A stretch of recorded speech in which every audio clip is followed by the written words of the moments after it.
Balaji Palke, and today's our video topic is abstraction in Java. So there are the abstraction. It is the pillar of the object-oriented programming language. So there are basically four pillars. We see in the last videos, that is about the inheritance and about the polymorphism. In this video, we are going to discuss about the abstraction in Java. So there are, in OOPS concept, there are mainly two types. That is based on the usability of the program, usability of the any certain code or any specific code, and another one is the security security issues. So based on the usability, there is two types, that is inheritance and polymorphism, were discussed in the previous videos. So that's in this video we are discussing about the security of the security type. That is first one is the abstraction. So in the abstraction, we are going to abstract. This is a keyword. So this keyword used for the method to declare an abstract method. So in any class, if there is any abstract method, then the class should be abstract class. So basically abstract means the incomplete.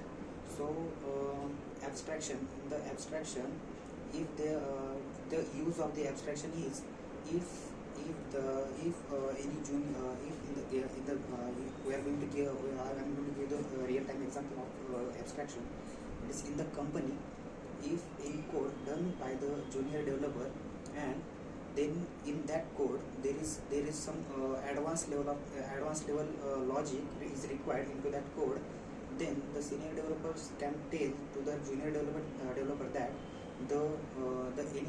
any specific method, you should not write that method. You only write the code that we are assigning to you. So that junior developer will does the junior developer will do the specific type specific code that senior developer he told him.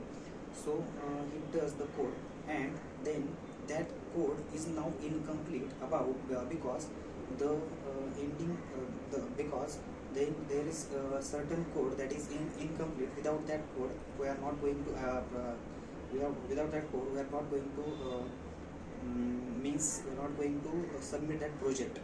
So that's why that code is written by the junior developer. Then the senior developer, that is the junior developer, give that code to senior developer, and in that the senior developer extends that class file into his file, and if there is any abstract method or there is any incomplete method, there is give the error that you are going you should go for the complete that method first, and then you are going to submit the project.